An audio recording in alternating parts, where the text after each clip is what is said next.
Ndichikutambirai zvekare pano paHatsirare 263 pano pachange nchikuzivisai manews updates ezvinhu zviri kuitika munyika yedu yeZimbabwe. Kana uchiri munyowani this YouTube channel kusubscribe mahara utina on the notification bell so that pandinoramba ndichidzoka neamwe manews updates uchange uchingozvionera.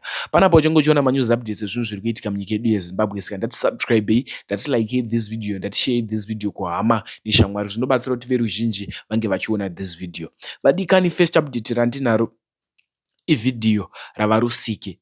Varusike muovheti wemuno muZimbabwe wabuda vachitaurawo mashoko avanga vachitaura, asi usaskipe this video nekuti ndine chimwe futi chiri kupisa chava madhuku. Apo pazobudiswa pfungwa yekuti pabudiswa mashoko ekuti President Mnangagwa naGeza vanhu vamwe chete.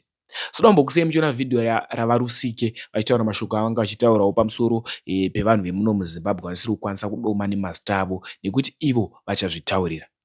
Ndatimbone this video. Vanofunga zvandoda kutaura pano, ndoda kuti vageze vazvinzwe zvatiri kutaura izvi. Tibatsirane, ndizvekubatsirana. Ya nyaya iri apa vageza, toda kuti munyatsonzwa kwamabva kwese uku maita basa guru. Ndimasvisa nyika payasvika pa for the first time. Hakuna mumwe munhu akambozviita zvamaita izvozvo. Ya makapa vanhu 1 month yekugadzirira, mwedzi tigadzirirai vanhu tiri kunobvisa Mnangagwa. Vanhu vese vakarovera maoko nyika yese. Ya dhei rasvika nezuro vanhu vakaita zvamakataura icho. Vanhu vakabuda mudzimba vakaita zvese zvamakataura izvozvo. Right? Zvino 12 hours later makudedzera kuti maprotesta mirai mamisa maprotesta. Alright, pakanaka. Takuda kunzwa kwamuri manje. Ya kuti chamamisira protesting ichi ndazvamuri kutiudza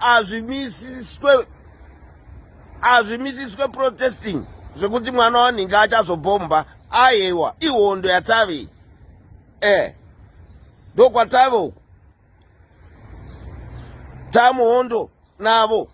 Haasi munhu ari genuine. Dai anga ari munhu ari genuine pasviswa nevanhu apa aingoresigna chete. Ya but imbavha yatiri kurwisana naye munofanira kuziva izvozvo. Hatisi kurwisana nemunhu ari genuine ba, haasi munhu ari right. Munhu ari right anoti hamuchandida ndakuenda. Haitoi mukomberano watiri kuita uyu. Ndozvandoda kuti muzive. Zvino musi wechitatu pamuchadeedzera imi muchideedzera imi munotodeedzera kamuchitaura kuti aewa chitatu chacho ichocho haasi paakaenda uyu arisigna uyu. Ndozvakuda kunzwa vanhu chete. Ya ndavanhu kubira kwese kwavakaita nekuteerera kwese kwavari kuita imi nyika yese neabroad hapana kwazvisina kuratidzwa pasi rese maZimbabwe. Ndoda kuti ndibva ndakutaurirai nyika yeZimbabwe inodiwa pasi rese.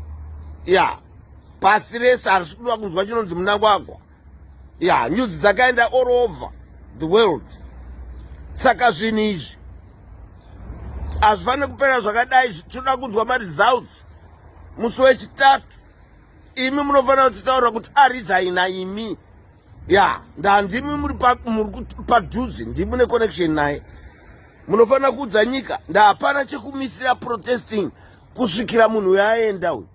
Haana chaanogadzira munhu.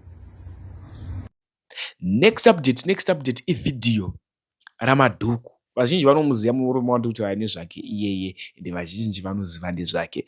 So obuda mastreets esocial media, ndiro piki ndichaisa piki rake pavidhiyo ipapo kuti munatsomuona munatsomuziva. Obuda mastreets esocial media achitaura kuti hondo yese iri kuitika iyi yaGeza naPresident Mnangagwa. Hanzi vaGeza naPresident Mnangagwa vasiyei varwisane pachavo nekuti hanzi vanhu vamwe chete. Zvisinei video irapa kuti vanhu vaite mutauro mastreets esocial media. Dakusiyai muchiona video nyaya dzepanapa dzinenge dzine proof, hatifambe nenyaya dzenhema. Dakusiyai muchiona video rachona, wapedza kuona video taura zvaunofika mucomment section. Ini saHatirare taenda. Much love.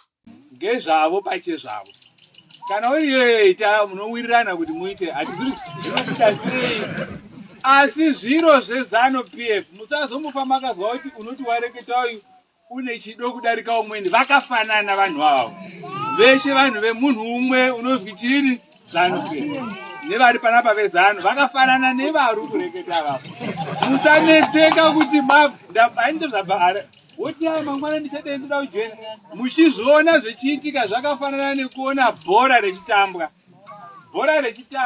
unotosapotawo timu yako asi iwo hautambi handitazwana naizvozvo unotoona kuti yamwisai kudai ikamwisai kudai vakakabawo ikadii handizve wako akaita wodi asi hautenderwi kupinda muchiri ground ndo zviri kuitika mangwana kuenda mberi imbovaregerei vatambe chini bhora tozoona kuti timu yawina ngeiri imbovaregerei vatambe chini bhora tozoona kuti timu yawina ngeiri machima